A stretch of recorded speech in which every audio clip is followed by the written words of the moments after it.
What's up, my kitty carry-alls? Welcome to episode 3 of season 5 of Odd Pods of the Odd Broad. I am joined by Petro, LJ and Emu.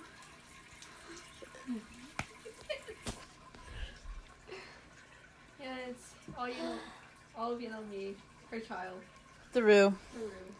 So, yeah, like you can see, we have a lot of new voices. Oh, and I'm joined by Mom. Y'all know Mom. Hey, what's up, kids?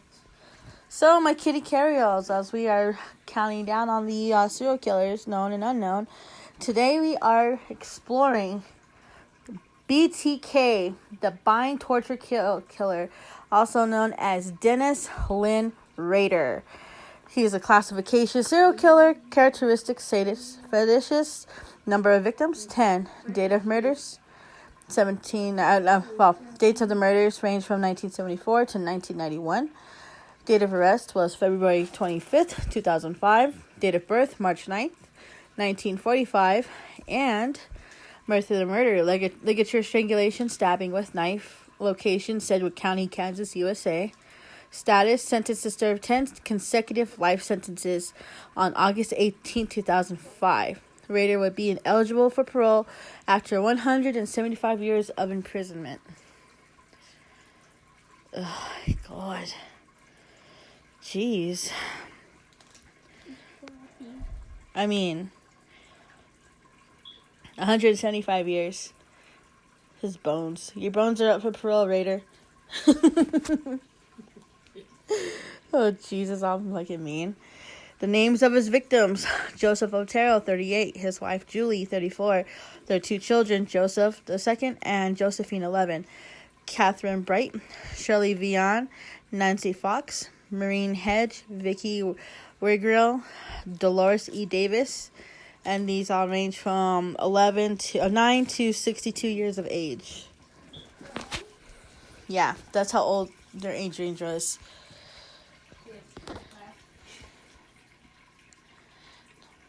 You want to go? Yep. Timeline, 1979. He also intended to kill others, such as Anna Williams, who in 1979, age 63, escaped death by returning home much later than expected. I mean, I think she'll be like taking for. I think when she was like running errands and it took longer. I mean, 1986, the author of the letter claimed that he murdered Vicky Wigrill. On September 16th of 1986, in enclosed photographs of the crime scene and a photocopy of her driver's license, which had been stolen at the time of the crime. Okay, he was going on this until 1989. Rader was a census field operations supervisor for the Wichita area in 1989 before the 1990 federal census. 2004, after a decade-long hiatus, Rader resumed sending letters in 2004, leading to his 2005 arrest and secret pleading guilty. 2005, on February 28th of 2005, Rader was charged with 10 counts of first-degree murder. He was then conducted in an interview after he had pled guilty on June 27th of 2005. all right. His background. Let's see. Okay. So, Mom, since like it was kind of like in the 80s, early 90s, did you hear like a lot about it on the news? Yeah, we did. We heard a lot about it, and it was like mainly headline news, like wherever the murders were happening, especially with the family and what they did to the little girl. It was like just people were just scared because they didn't know where he's going to attack. The streets were kind of vacant at nighttime in that town because they didn't know whether he was going to attack anybody, because he said it was random, but I don't think so. Because he was a census taker, I think he planned it all out because he knew who was who and where they lived, their addresses, who's going to be home, who's not going to be home. I think that's what it was too. He used that as one of his MOs. Yeah. That sounds about right. It was like how he targeted people. especially if they were like. So I found out like if they were like single parents or anything like that. That was like some of the stuff. I remember that we were watching that one show. Well, you know what made me it's really upset is what he did to the little girl and the boy. I mean, you know, that man didn't have no filter at all. It just, I don't know, blew me away. That those little kids had to die like that, especially that little girl. Oh yeah. He was the oldest of 4 sons. He enjoyed a normal childhood, but repeatedly masking such disturbing behaviors as hanging stray animals. Okay, so he was already at it as a young kid. Yeah. He was already strangling animals. That's okay. That's another pattern. When the kid is hurting animals, that's gonna be because like consider like a serial killer like behavior or whatever. It's like a pattern, and if But then he started using people. Yeah. Yeah. Animals. Yeah. But the thing was, just like what's his name? when they're kids, that's when they start messing. So it's like it all starts on kids. With Dahmer. Yeah, because when Dahmer was doing the things with roadkill and all this other but the shit. thing was, his father was helping him how to do that. You know what? He was such a good guy. Like he made it as far as college, but he dropped out and he joined the Air Force. Wow. In the mid-60s. After returning to Wichita, he married his wife Paula in 1971 and worked at an outdoor supply company for a year. He began a lengthy stint of an employee at ADT Security Services. That's another one. Up there. You know, he was able to go into people's houses and install their systems, but then he knew how to trick them. Yeah, maybe your meter. I need to read your meter, and it's inside the house. Even that, he knew how to bypass the meter, bypass the systems without any alert. That's, you know what I mean? Yeah, that's smart. That's way too fucking smart. All right. According to several reports, including to his own confessions, as a child when he tortured animals, one of the warning signs in the McDonald triad, he had harbored a sexual fetish for women's underwear. He would later steal panties from his victims and then later wear them himself. So I'm going to go ahead and paint a picture for you guys. In the case of the Otero family, there was Polaroids that he took of all of them in the deceased pose, and there was little Josephine hanging from the basement pipes. He was actually wearing a nightie and pretending to be hanging like he was Josephine. He's like, Jesus.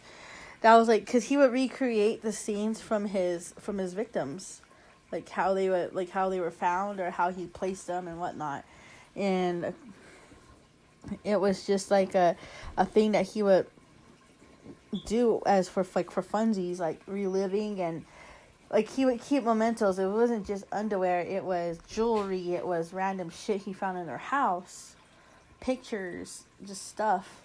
Let's see. Okay. BTK goes public? Yeah. All right, 1974, in October of 1974, my bad, Rader placed a letter in a public library book in which he took responsibility for killing the Oteros. The letter ended up with the local newspaper, and the poorly written note gave authorities some idea of who they were dealing with. Rader wrote, "It's hard to control myself. You probably call me a psychotic with sexual perversions. Hang up." He warned that he would strike again, noting, "The code words for me will be bind them, torture them, kill them. BTK." The initials stuck, and the murderer came to be known as variations of the BTK killer moniker for simply BTK. What a way to name yourself, Right. BTK. There was Born to Kill. His next known crimes occurred in 1977. In March of that year, he tied up and strangled Shirley Vian after locking her children in the bathroom. In December, he strangled Nancy Fox in her home and then called the police to report the homicide. Shortly afterward, in January of 1978, Rader sent a poem to a local newspaper about the Vian killing. Several weeks later, he sent a letter to the local television station stating that he was responsible for killing Vian, Fox, and another unknown victim. He also made allusions to several other notorious killers, including Ted Bundy and David Berkowitz, also known as the Son of Sam. In April of 1979, Rader waited in an elderly woman's home but left before she returned. He sent her a letter to let her know that BTK had been there. In an effort to catch him, the authorities released a 1977 recording of his phone call, my bad. Way out in the future there. Hoping that someone might recognize the voice. After several years without known crime, Rader killed his neighbor, Maureen Hedge, on April 27th of 1985. Her body was found days later on the side of the road. The following year, he killed Vicky Virgil. Virgil.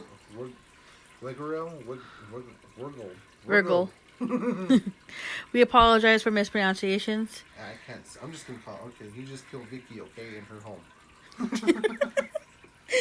You know what I mean? He just went in there and killed Vicky. Poor Vicky. What did Vicky ever do? You know what I mean? His final known victim was Dolores Davis. She was taken from her home on January 19th of 1991. Her body was later found on February 1st, 1991, on the West 117th Street, north of North Meridian Street and Park City. Rader killed her on January 19th. It was considered a cold case by 2004. The investigation of the BTK killer, the BTK killer was considered a cold case. Then Rader initiated a series of limited communications to the local media. This activity led directly to his arrest in February 2005. In March 2004, the Wichita Eagle received a letter from someone using the name Bill Thomas Kilman. The author of the letter claimed that he had murdered Vicky Virgil on September 16, 1986, and enclosed photographs of the crime scene and a photocopy of her driver's license, which had been stolen at the time of the crime. Before this, it had not been definitely established that Virgil was killed by a BTK. DNA collected from under Virgil's fingernails provided police with the previously unknown evidence. They began DNA testing hundreds of men in the effort to find the serial killer. Altogether, more than 1,300 DNA samples were taken and later destroyed by court order. You know what's kind of messed up? Just saying, like, if they destroyed all those DNA profiles, what's to say one of those guys offended somebody and they couldn't find a person, but their DNA was in the system but was later destroyed by court order? You ever think about that? All right, let's see. Wow. In May 2004, television station KAKE in Wichita received a letter with chapter headings for the BTK story, fake IDs and word puzzle. On June 9th, a package was found taped to a stop sign in the corner of First and Kansas Roads in Wichita. It had graphic descriptions of the Otero murders and a sketch labeled, "The Sexual Thrill is My Bill." Also enclosed was a chapter list for a proposed book titled The BTK Story, which mimicked the crime story written in 1999 by Court TV crime writer David Lohr. Chapter 1 was titled A Serial Killer is Born. In July, a package dropped in the return slot at a public library contained more bizarre material, including the claim that he was responsible for the death of 19-year-old Jake Allen in Argonia, Kansas, earlier that month. This claim was false, and his death was ruled a suicide. After his capture, Rader admitted his interrogation that he had been planning to kill again, and he had set a date, October 2004, and was stalking his intended victim. In October 2004, a manila envelope was dropped into a UPS box in Wichita.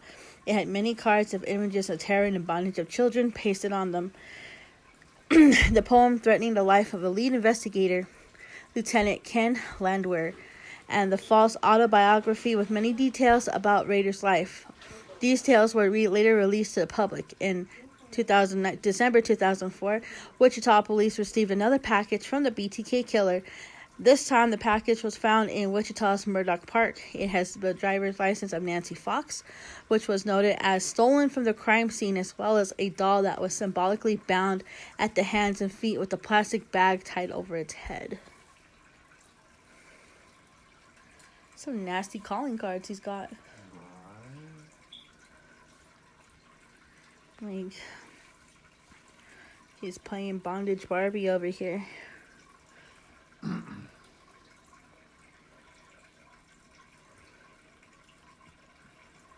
When he killed, what's her name?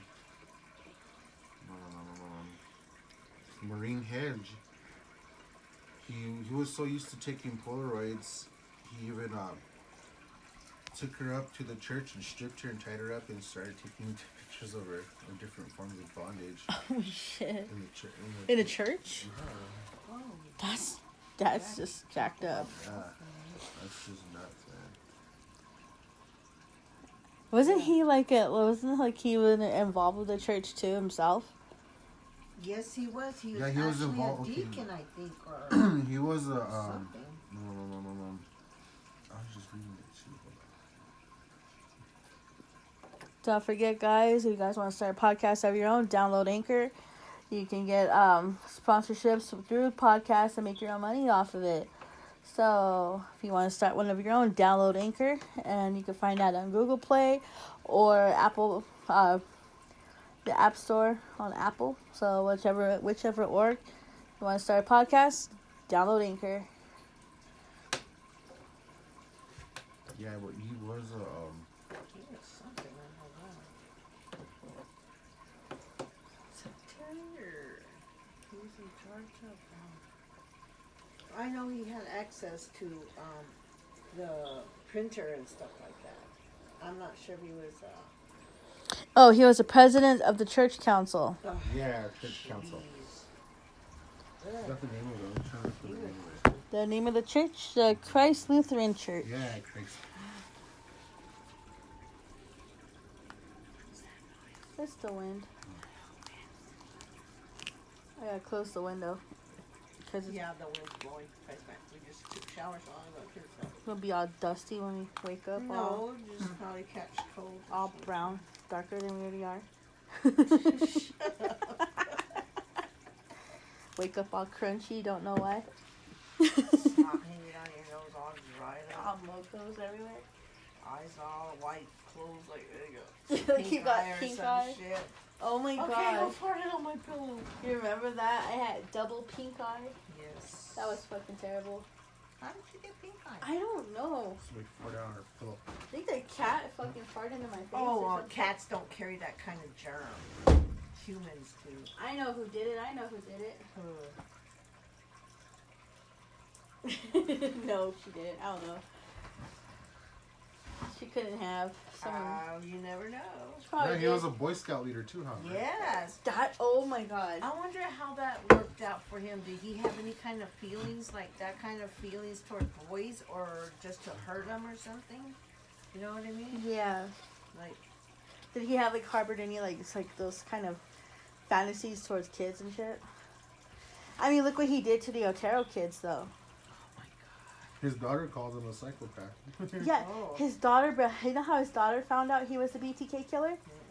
She was watching the news, and she saw like a and picture. she saw. And then the thing was, they like her DNA was used from a college campus clinic, Oh. and it was a familial match. Oh my. That's how they found out it was him. Can you imagine cops coming to your house and saying, "You matched the so and so killer"?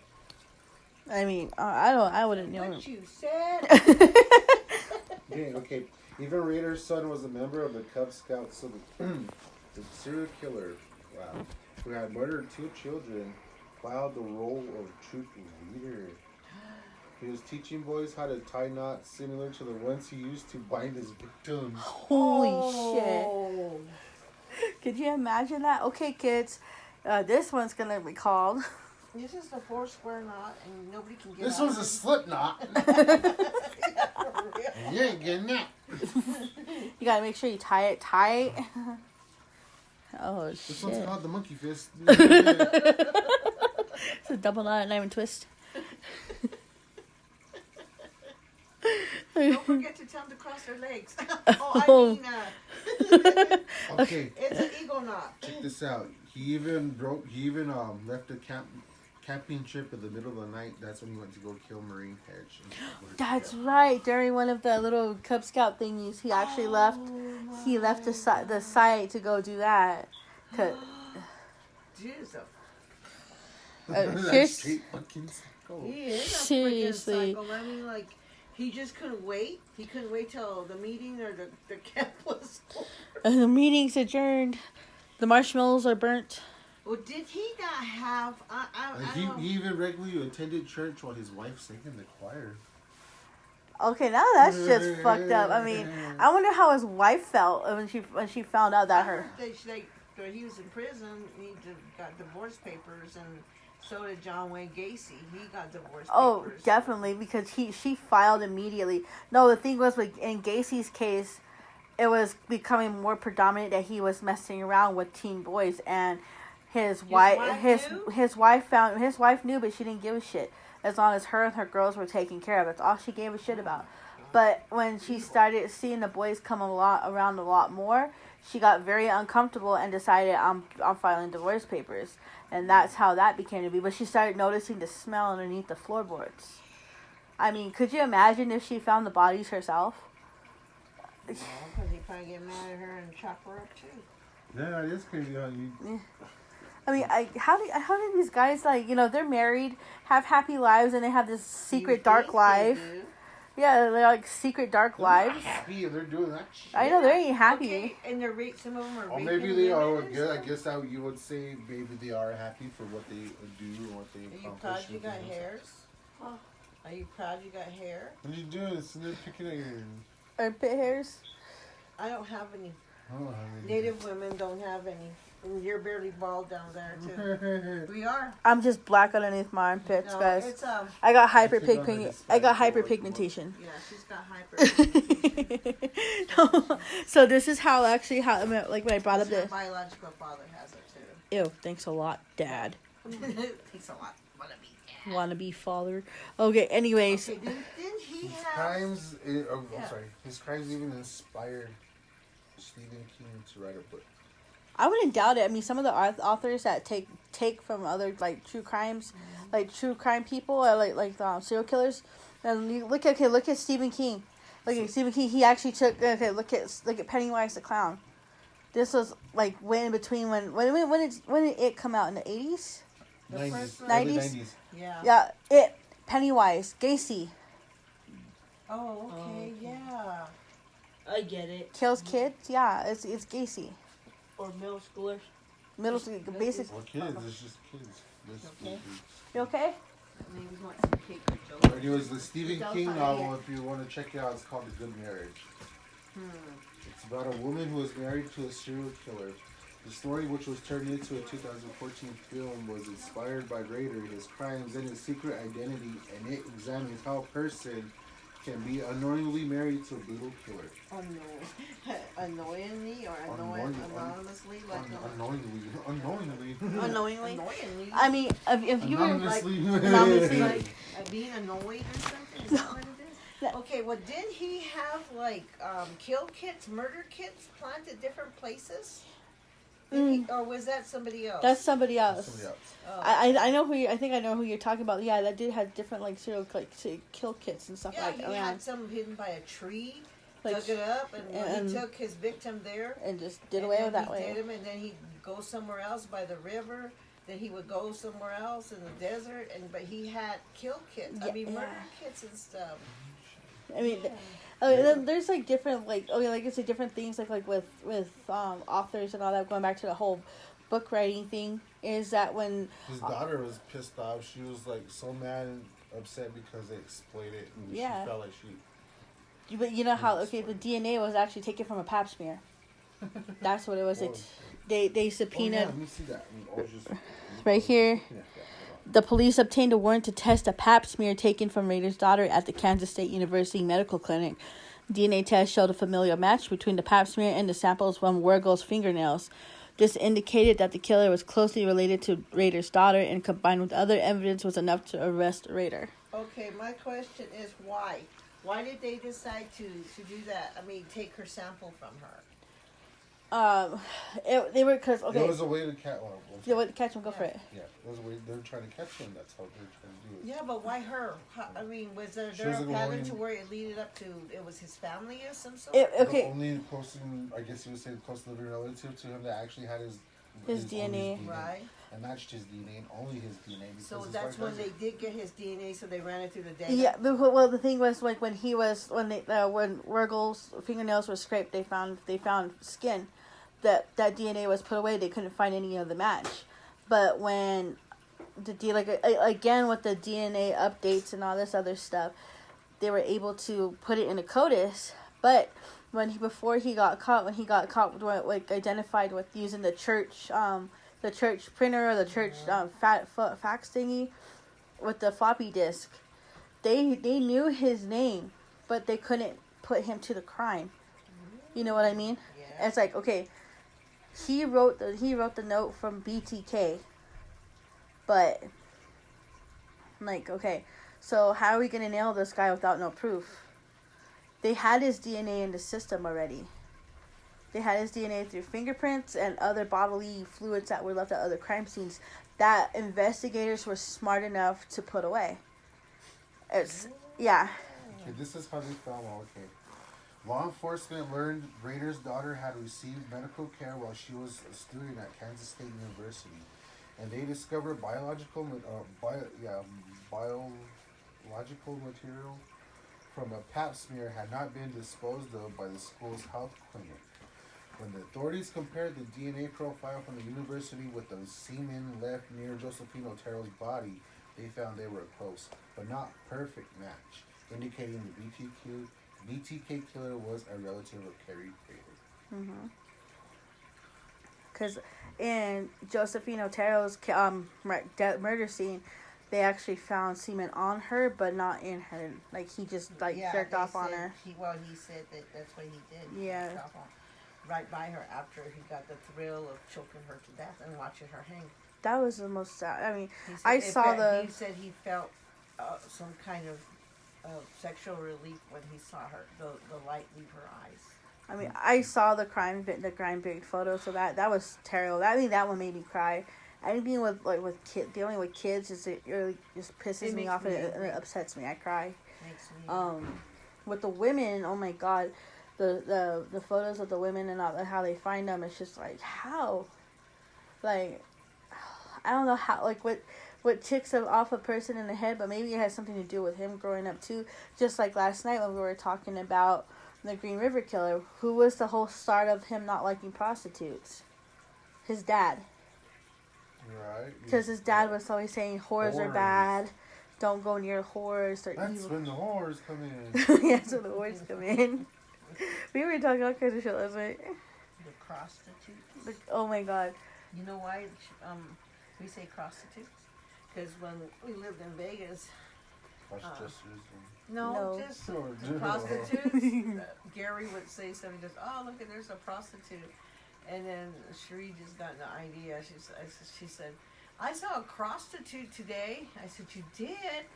I go, what's a prostitute? She says, you know those ladies that stay in the corner? I said, yeah, well, this one was crossing the street, so I thought she was a prostitute. Prostitute. Oh, stories of the little me. I have a lot of them. They count on Mom to bring some of those memories up. Yeah, it's hilarious.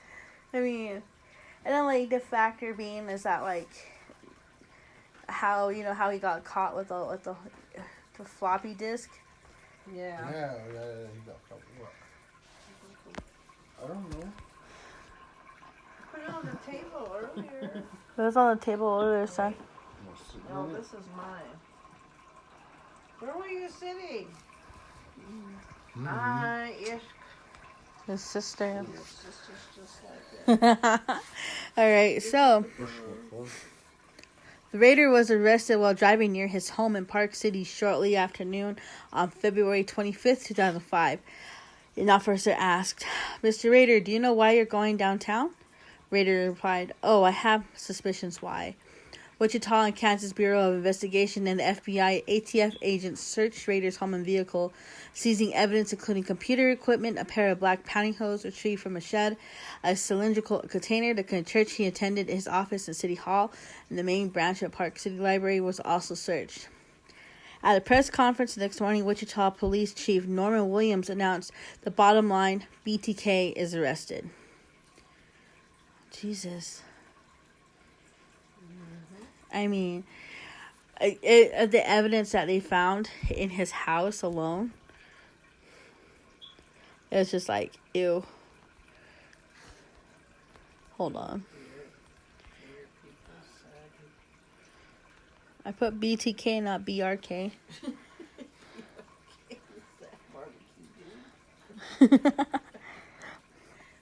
Okay, so most of the evidence that they did find at the Raider home was, let me see,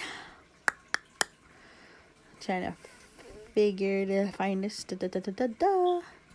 Okay. You still didn't find it? You don't know where you put it? Not in the bathroom. No, I was just in there. He found it. Think. When you think.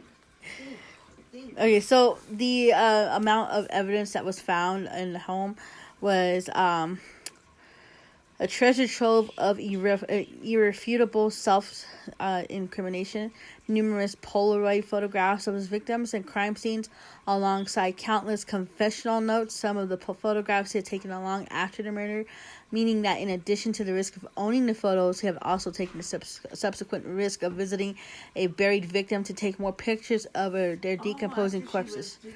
Yeah. Rather than lock up the photos in a single secure location, Raiders stored them in multiple places at home, workplace, at his church also. The psychology of preserving evidence.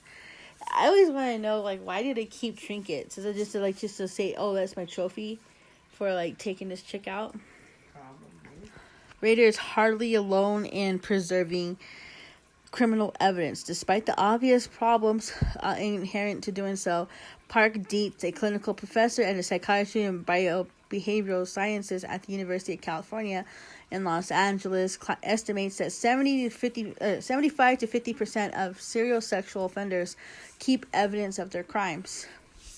Dietz explains it's oversimplistic to view these photographs as a tool to facilitate subsequent arousal. They are used for that, but they're also part of the story. The behavior is best understood when the offender's desire to capture the victim and his conquest of the victim forever.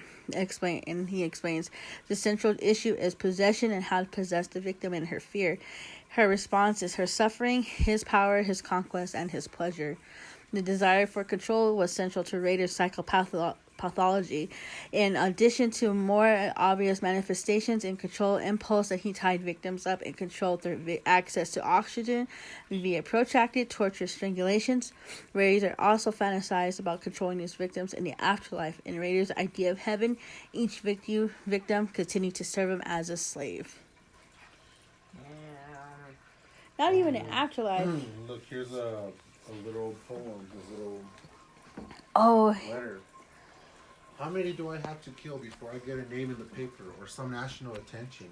Do the cops think that, I don't know, I'm kind of feeling some of the words because it's kind of broken English. Do the cops think that all those deaths are not related? Golly gee, yes, the MO is different in each, but look at a pattern is developing. The victims are tied up most have been women's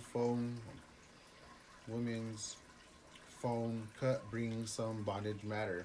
Honestly, it's kind of like it's really broken up, so I'm gonna try to do the best to word it up. The victims are, oh, sorry, my bad. Hold on.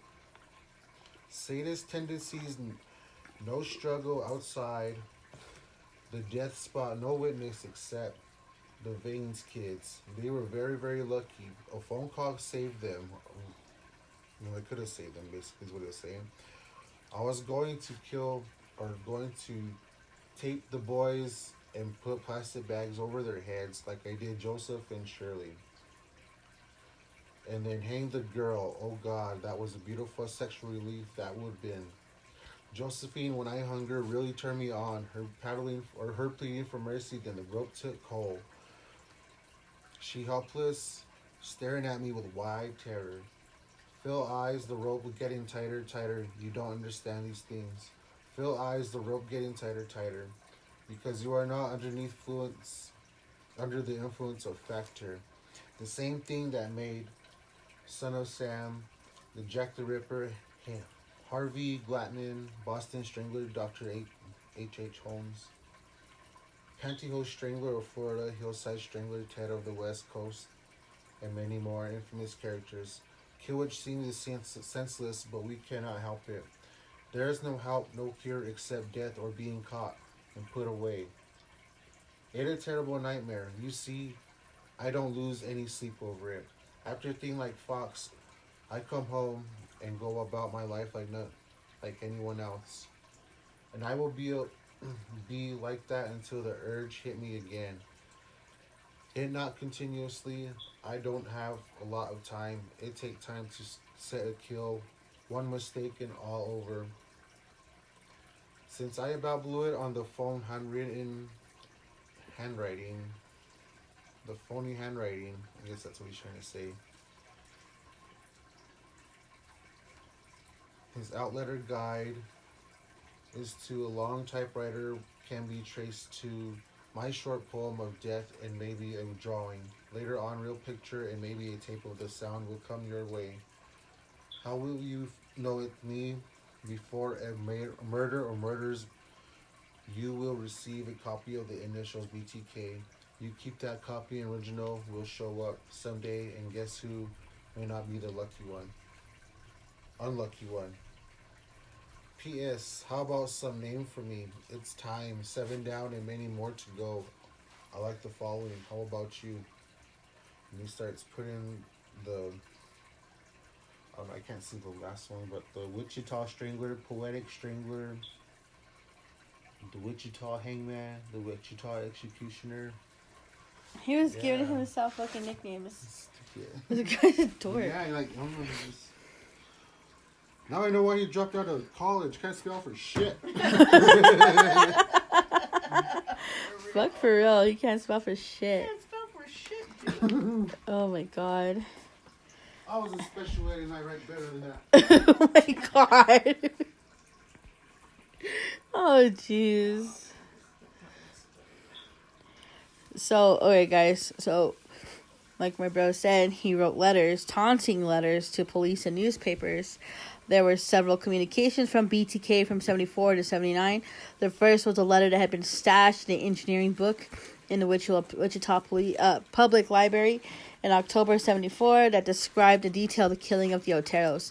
And in January of that year, in early 78, he sent another letter to television station KAKE, like I mentioned before, claiming responsibility for the murders of the Oteros. Shirley, Vian, Nancy Fox, and other unidentified victims, assumed to be Catherine Bright, not identified because her brother survived and could identify him.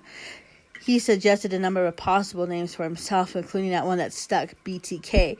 He demanded media attention in his second letter, and this was to finally announce that Wichita did indeed have a serial killer at large.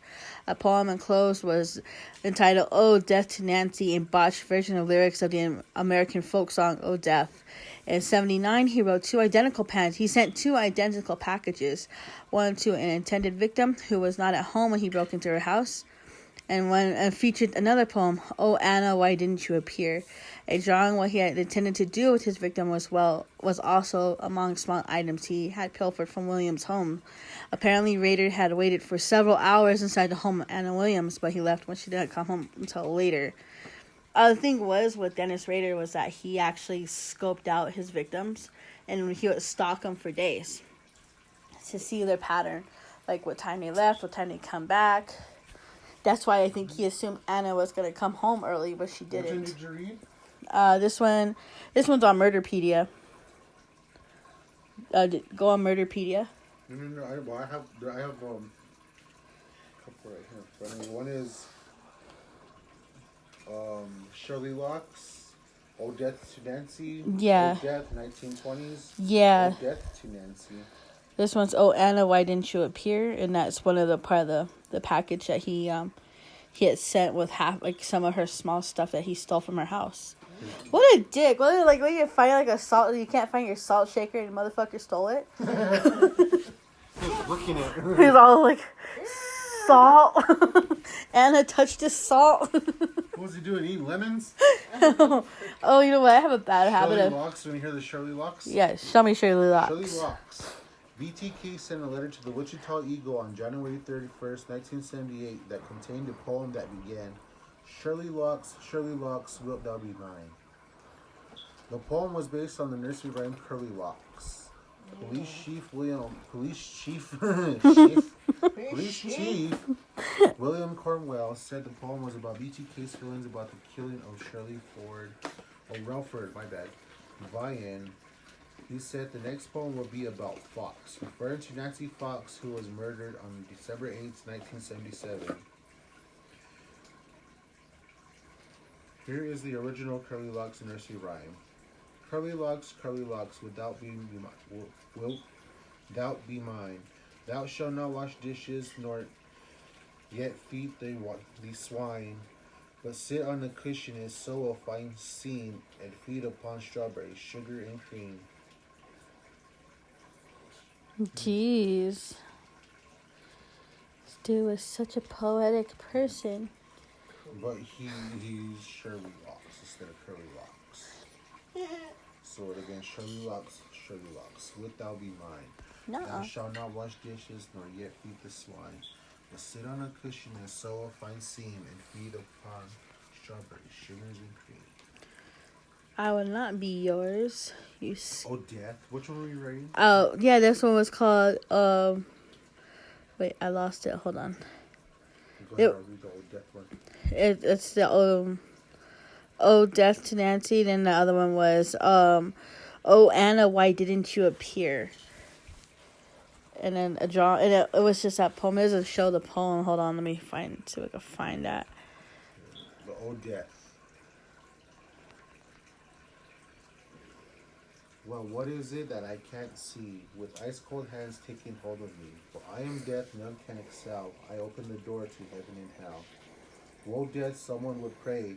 Could you wait to call me till another day? The children prayed, the preacher preached. Time and mercy out of your reach. I'll fix your feet till you can't walk. I'll lock your jaw till you can't talk. I'll close your eyes so you can't see. This very hour come and go with me. In death I come and take thy soul. Leave the body and leave it cold. To drop the flesh off the frame. The earth, the worms, both have a claim. O death, won't you spare me over it till another year? My mother came to my bed, placed a cold towel upon my head. My head was warm, my feet are cold. Death is moving upon my soul. Oh death, how you're treating me. You close my eyes so I can't see. You're hurting my body. You can make me cold. You run my life right out of my soul. Oh death, please consider my age. Please don't take me at this stage. My wealth is all at your command. If you remove your icy cold hands, all the young, rich, the poor, all like me, you know, no wealth, no land, no silver, no gold, nothing satisfies but your soul. Damn. Yeah. I just found, Oh, Anna, why didn't you appear? If you guys are interested on finding poems and letters written by serial killers, you can go to quotev.com. This is, Oh, Anna, why didn't you appear? Oh, Anna, why didn't you appear? 'Twas perfect plan, a deviant pleasure so bold on that spring night. My inner feeling hot with propension of the new awakening season. Warn, interfere, and rapture, my pleasure of entanglement like new vines at night. Oh, Anna, why didn't you appear? Drop fear, fresh spring rain, what rolled down from your nakedness to scent a lofty fever that burns within. This small world of longing, fear, rapture, and desperation. The game we play fall on devil's ears. Fantasy springing forth mounts of storm fury, then winter clam at the end. Oh, Anna, why didn't you appear? Alone in another time span, why I lay with speed. Oi. It was sweet. It is. Is that what I heard? Nice. It's a good thing I closed the window then. And it goes, I felt and I saw it. I was like, whoa. Don't do that no more, okay? Don't do that. I was wondering what the flashing was. I was on my phone. Like, looking at my TikTok. I'll take into positive cause. Yeah, I was like, what's flashing before my eyes? We're getting a weather report from the Roo. What's the weather report? It is something outside and it may be raining. Thank you, the Roo. And it's windy. Yeah, I figured because we had to close the I saw window. the clouds come Yeah. in. Thank you, Roo, for the weather report. You're welcome. Okay, in the song. Okay, where was I? Okay. Oh, Anna, why didn't you appear? Alone now in another time span, I lay with sweat, a sweet enrapture.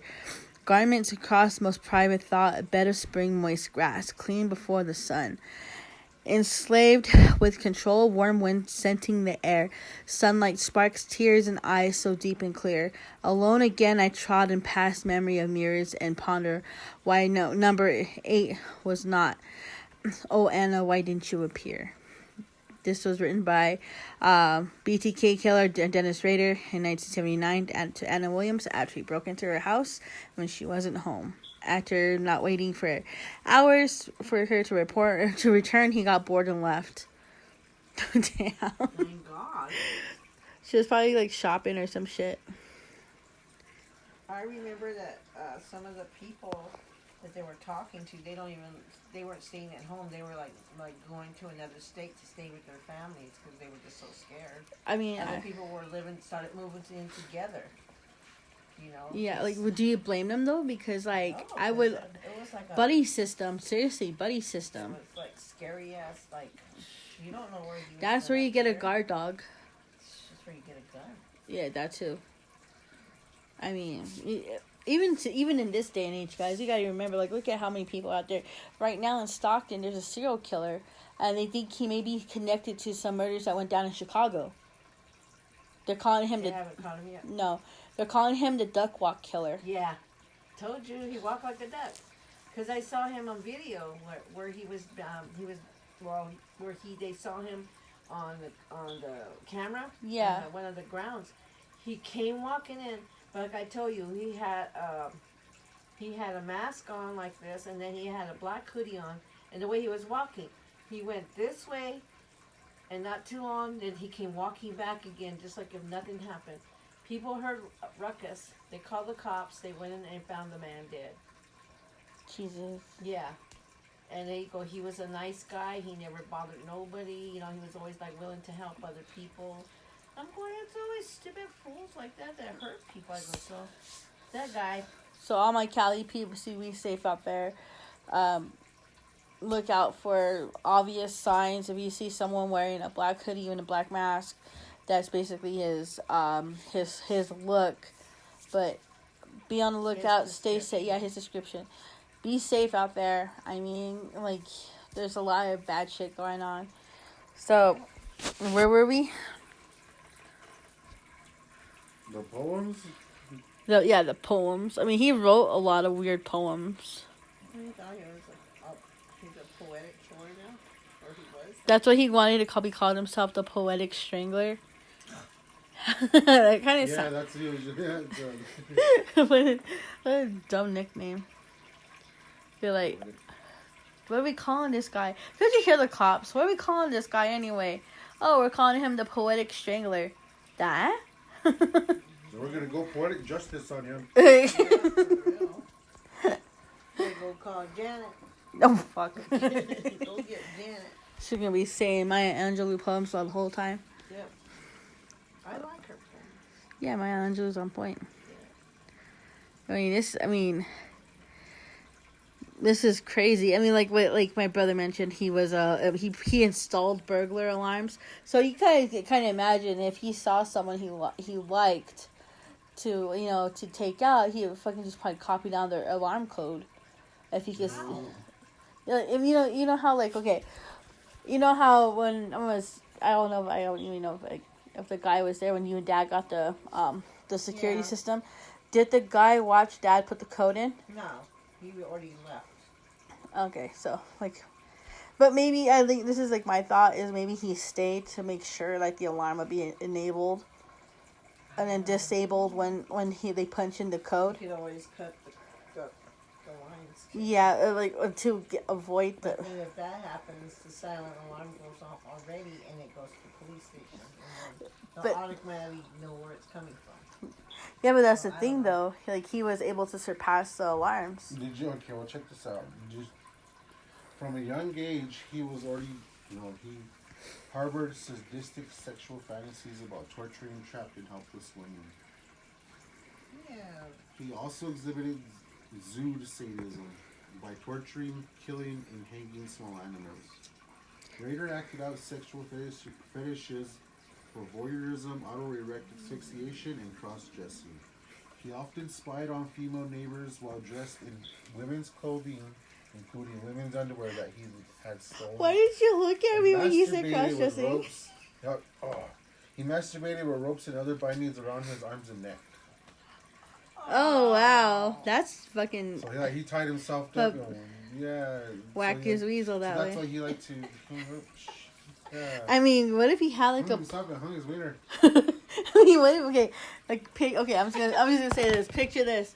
Like, what if he's like bound up or something and he has like a rope right there and he's got the back of his hands tied up, he's just pulling it so he can like... He's got a pulley system going. Pinocchio.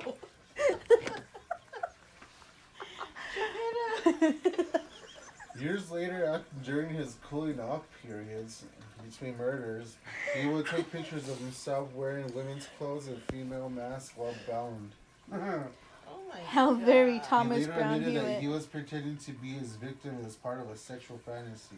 Oh. Yeah, I've seen one of the pictures. He actually reenacted Josephine Otero's murder scene. He kept his sexual proclivities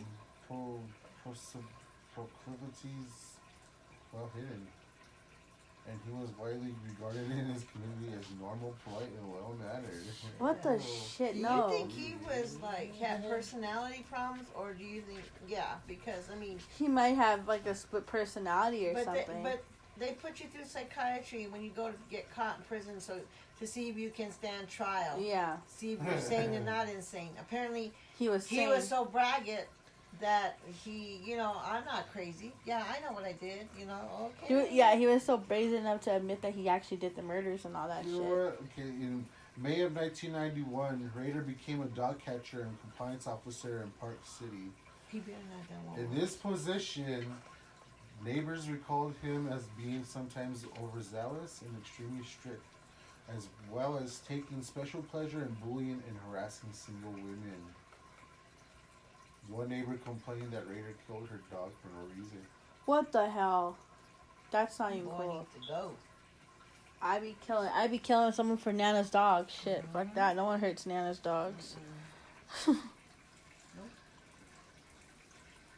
I mean, yeah. If I caught somebody doing that, I'd do exactly what I did to my dogs. Put a rope around him, tie him back in my car, and gone down the street. His daughter was interviewed on ABC News in 2018, and she still writes to her father and has forgiven him, but she just struggles to reconcile with him being the killer, especially that her childhood seemed so cool and so normal. They were a normal American family, is what she quoted. Till he was not. I mean, killing kids and women and men and whatnot. In January 2005, police received a break after recovering a cereal box that included a note which Rader had asked police whether they would be able to trace a floppy disk he wanted to send them. Through a classified ad, law enforcement officials indicated that it would be safe. He then sent them the disk, in which police quickly traced to his church, where he served as a president of the congregation. Rader's DNA was then matched to the semen found in the first crime scene. He was arrested in 2005, and he soon confessed to the crimes and expressed shock that the police had lied to him. In June, Rader pled guilty to, and 2 months later, he was sentenced to 10 consecutive life terms. I mean, why did you lie to me? I asked you guys to be honest. You're the police. You're supposed to be honest. First off, when are the cops ever honest? Yeah, never. I mean, they're gonna... Why should they be honest with him? I mean, he's oh God, man's a nut. He don't make no damn sense. I mean, like, come on. Like, okay, I'm mad and I want a lawyer because they lied to me. Because, I was trying to give him some clues and stuff. I mean, if he's sending, because I think it was someone took credit for being the BTK, he didn't like that someone was taking credit to being him. I don't know what he did. That's why he came out. Literally came out because he wasn't happy that some... You know, the idiot, What a jealous idiot. Yeah, he should just let it go. Let them take it. Yeah, let them go to jail. In 2004, he was considered a cold case. Yeah. because they couldn't find, even though there was matches to DNA left in some of the scenes, they couldn't find the killer because he was not in CODIS. Wow. There's a lot of cold cases like that. Yeah. And then now that if someone's like pretending to be somebody else and there's another murder like now, and they've already been in the CODIS or whatever, and then somebody else has the same kind of DNA, they put them together. Yeah. So they'll go to your house and say, "Is your husband here? So and so and so and so?" No, he passed away. It's like the familiar DNA matches. That's what they did with Rader's daughter and him. And it's like now with the 23andMe's, now that if you like submit DNA to the 23andMe programs or the what am I DNA whatever, they can actually put your DNA in CODIS and it'll go through and they'll see if there's like a match. Like some of the cold cases are being found are being solved because of like those DNA products. Yeah, and even people when they get mad, well, they weren't allowed to use my DNA like that. The courts can subpoena that DNA from that company, and why are you hiding it? Yeah, and they have to comply because you're subpoenaed. Yeah, it's just like when they come to your house and say we need to do a swab. Yeah. You know, and you say, "Oh, you don't." Yeah, here's a warrant. Open your big mouth. Like open your jaws. Come on, Mr. Ed, open your mouth. Yeah, so just one kid survived the Oteros, right? Yeah, the son. Charlie, yeah. Charlie Otero. He was still in school? Yeah. He just came home from school. He's the one that found him. Yeah. Mm-hmm. Oh, horrible. Yeah. There was 3 other kids because they had 6. There was 5 kids. The Oteros they had the 2 youngest were the ones that were killed with their parents. Were they sick or something? I believe so. I think Josephine was sick. Josephine was sick, and I think the little boy was too. And then before Why did they have to kill them? That's what I don't get. They asked him, and even in the court trials, he was just like, it was just something I wanted to do. Like, he didn't have really a motive. He just like, they were there. They were just there, and then like, oh my God. He went after the mom and dad. He didn't think the kids were gonna be there, and the kids saw him, so that's why he ended up taking the kids out. Suffocated little Joseph II, and then here's what he did to Josephine, and then he bolted. But the thing was, he took his time when he was killing the females. But as opposed with the boys, he just suffocated them and strangled them. But with the females, he took his time. And if you notice in like other patterns, like when you notice that a killing takes longer than other killings, like specific details changes because they're evolving in their I guess their repertoire. Like look at Jack the Ripper. When he first killed the first hooker, he just like sliced her open. Second one, he took out part of her kidney. And then the second one, he took out her uterus. The third one, he just fucking butchered. And then the 5th one, he literally just fucking tore her ass up. He mutilated that woman. I think was her name Mary Kelly or Helen Kelly? Not Helen. Carrie. I was gonna say Helen Carey or Helen Kelly. Helen Kelly, or I can't remember her name. Her name was Mary. It was Mary Kelly. I think it was Mary Kelly that was that one that was really bad. It was brutally mutilated. I didn't mean Helen Keller, guys. I mean, all out. She'd probably like start swinging even though she couldn't see or anything. I mean, it'd be hard for her because she'd be trying to like go. I would really love to have an argument with her right now. Oh my god! Oh, that's neat. Can you imagine that shit though? Like, oh. I love you, Colin. Helen Keller. You know? Be like that song, Killer and Keller. Be like that one song on fucking, 303. Hush, girl, shut your lips. How the hell do you do the Helen Keller? How's the dance, like... You go like this.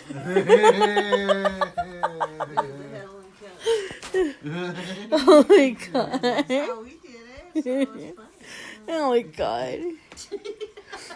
That's how we did it. That's how we did it. Here's another tidbit for you guys. They asked what kind of mental disability he may have had. He had an antisocial personality disorder. According to MSNBC analyst and former FBI.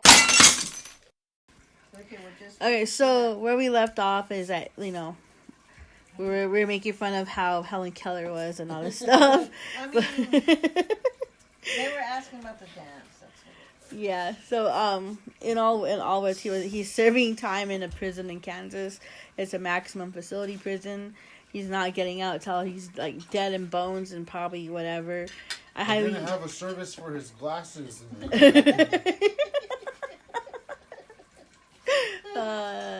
I mean, after that, we're gonna put him up for eBay. Shoot, heck yeah, I bet you people will buy dude, them. someone bought Dahmer's glasses. Buy them and lick them.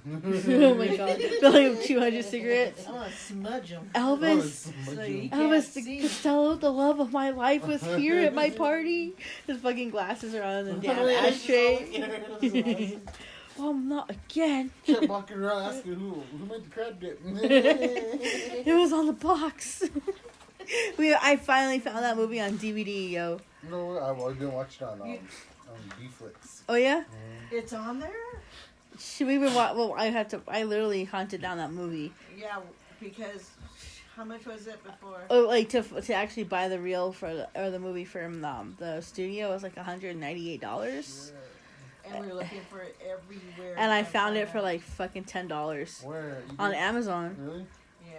Huh, Because they also said it was controversial, so it was like Bubble Boy. You know, you can't.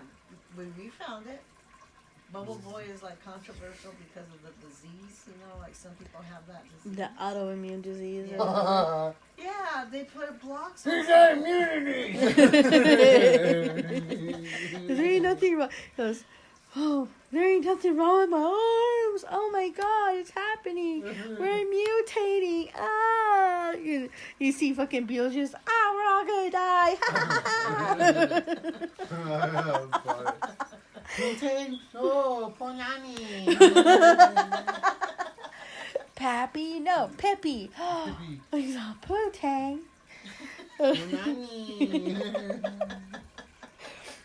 Oh my god. Yeah, Mort. Yeah, Mort. Wildfire, Slim. It's just all like the window.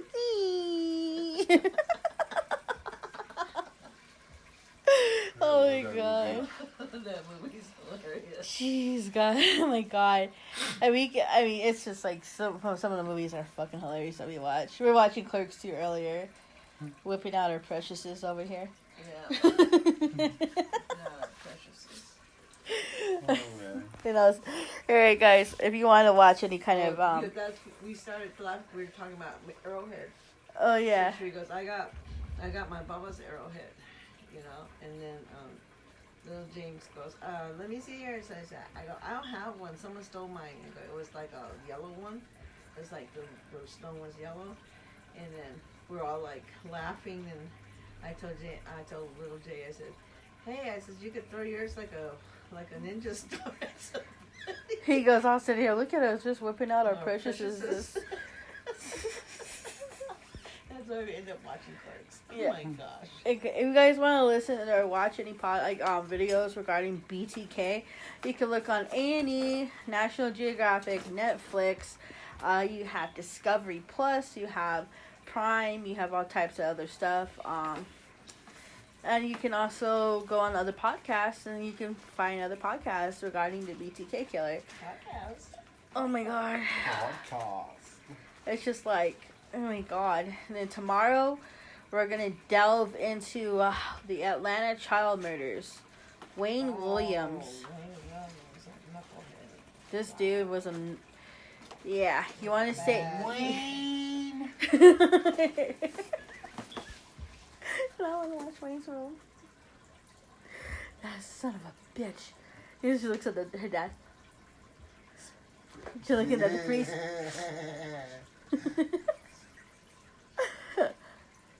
Oh my god. Sorry, everybody. Wrong wedding. You know what? I don't mean to be a dick, but I told Cass I was gonna do that to her at her wedding. when she was saying, she told us she was gonna get married. I told her I was gonna bang on the church doors. Oh, jeez, God, no. Oh, Cassandra! geez, God, no. Cassandra! And she looks at me, she better not. I was gonna do it, but. Cassandra! Oh, he's like, oh, jeez, God, no.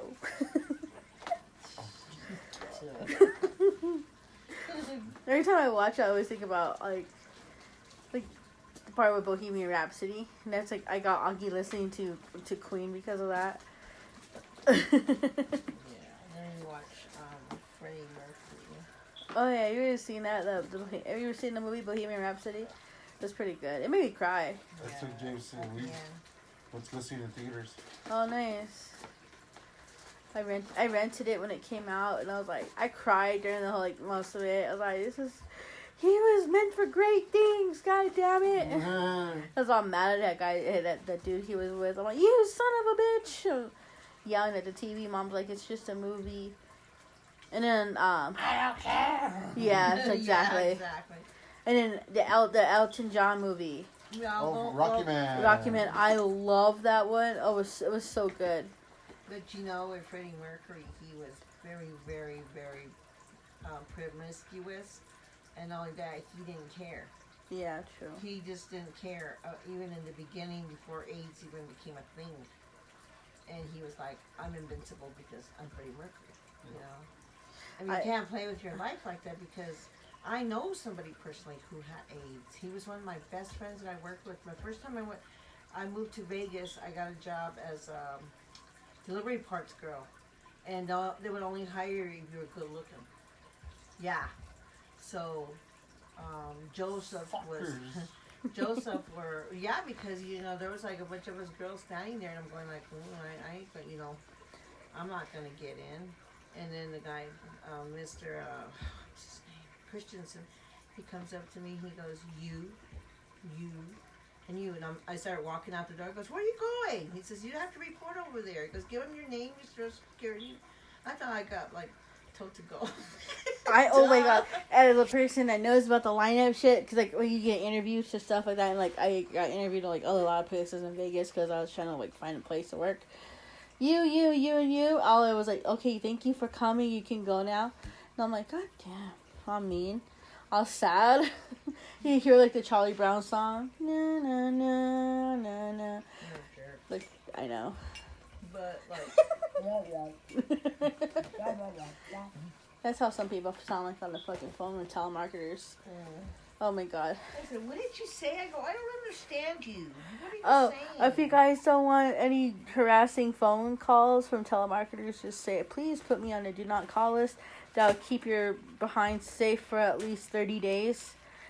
And then it'll recycle your number, then you get harassed Or not, again. just answer your local PD and they will post yeah. haste.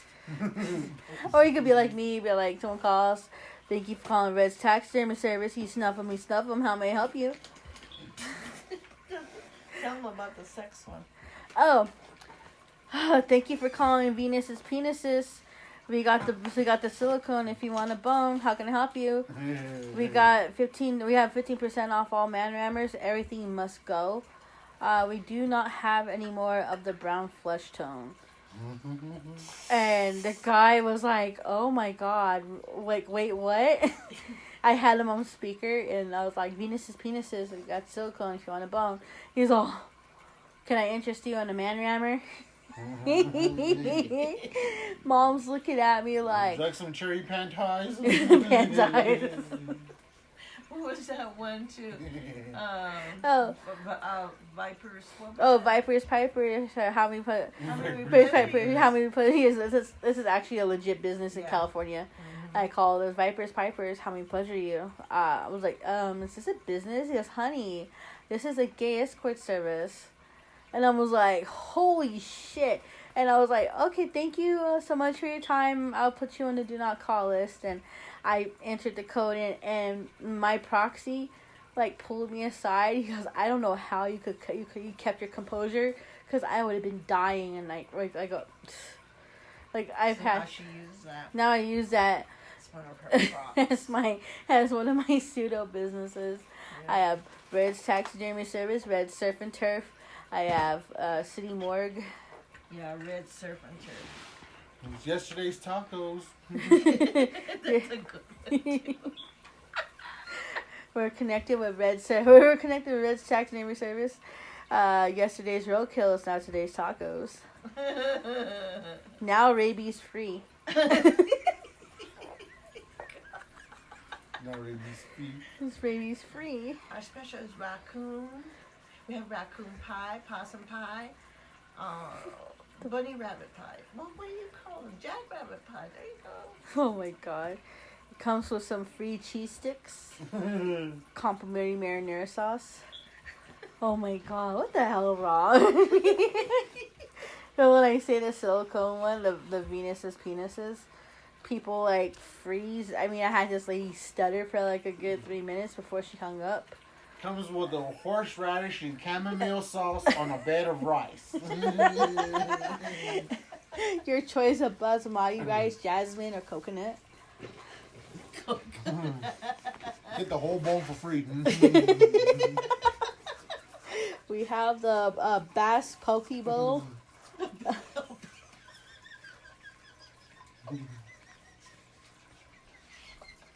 I think I broke Mom. Listen to the speaker.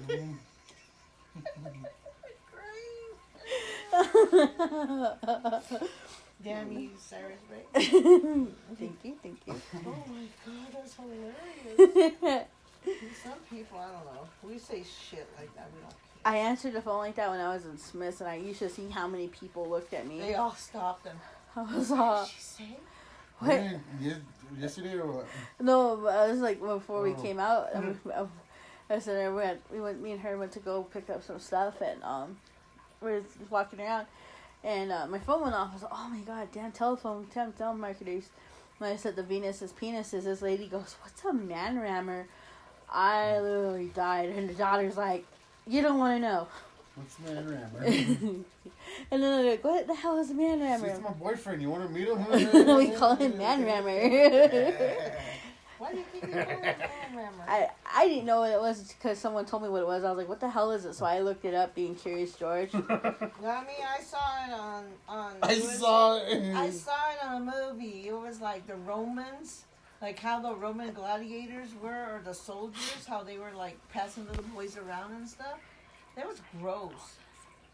And these ladies had this man like this and tied up, and they were all going, and it had a handle like this. I thought it was like a jackhammer, and she was going like this. I went, what is she doing? So I had to rewind it back, and then I paused it. I went, oh, what are they Mom saw doing some to-" pegging Oh, I action asked. going Oh, on. yeah, Wow. straight. I said, what It's is on that? was it the Spartans? I think it was the oh my god, Was it it was the Spart- Roman something. Romans? I don't remember. Yeah, it was like where they go into a bordello with the women, and then I forgot the they name of the show. Yeah, they're bad. And at one too, where what's his name? Val Kilmer was the dad, and then they assassinated him. And then what's his name? Was it the Troy? Oh, Troy. Okay. Yeah, Troy was a good movie. Was that too. the X-rated version of Troy? Yeah, but they were passing that little boy around. Remember? Oh yeah. He goes, come here, and they were like servers. You know, little boys were servers, and they had no underwear on, just like those white dresses, and those. What do you call it? Gladiators. No, it was like the people who were politicians. Oh They yeah. were like at a party, and they cornered this little boy. And he goes, "No, please, no." And then that one put his mouth over his hand over his mouth, and they dragged him into the room, and he's screaming in there. Oh, shit. I said, "What are they doing to him?" And I went. The light bulb went off. I went, "Oh my!" What was that on? It was called I think Troy. Oh, It was on Troy, and What's then his name? Who was Brad Pitt. Brad Pitt was. It's on Troy? Yeah. Uh-huh. Val Kilmer plays the. Oh yeah, I know Troy. I watched. What the fuck? No, I didn't see that. I'm gonna have to watch that part. Yeah. That's when his I'm gonna dad have to was. watch that now. What the hell? That's when his dad was throwing that party. Remember, and then he banished him from because he didn't like how his dad was acting and said, "Oh, he had just got married, but he was already married. What's her name was his mother, Angelina Jolie. Oh yeah. Remember? And she had all them snakes around her in her bed and stuff. Yeah. And he told her, "Why don't you just put one of those?" He goes, "You're a, what do you say? You're a frozen cunt. Maybe you put one of them serpents up your in your cunnies." I don't know, something like that. I went, I just said the bad word. And Augie came home one day and she goes, "What does this mean?" Like this. She goes, "What does this mean?" I said, "Where'd you see that at?" She goes, "At school. A bunch of kids were doing that to each other, and then the teacher got mad and told them to go to the corner." I said, "Corner of where?" She goes, "Well, some of them had to line up on the wall and just sit there. They couldn't play no more." And I said, "Did you do it too?" She goes, "No, me and Alani, we were looking at each other, and Alani goes, 'I know what that means.' And Augie says, 'Well, I don't.' And she goes, 'I'm going to tell Grandma and you.' Like that." And Alani was one of the ones that sat in the corner. Yeah, and then Augie came over and told her what it meant. She goes, "Well, what does that mean?" I remember she put that's what I think she put traitor on her picture. Oh, traitor. She put traitor on her picture. That's That was crazy. Yeah. All right, guys, we're gonna wrap this up. Thanks for listening. You can find this podcast on Spotify, Google, Apple Podcasts, Podbean, wherever you get your podcast. Anchor will distribute to. Thanks for my contributors, my brother Nick Nitro, LJ, Daru, even though you heard her bits and pieces. Input from my mom. You guys have Peace out, guys. Be safe. Look out for each other. Don't go out by yourself. Always have somebody with you. Be safe. Yeah, you guys just have a good night. Tomorrow we're going to be talking about Wayne Williams, the Atlanta child killer. So this has been Odd Pods of the Odd Broad, and we are out. Bye. Later.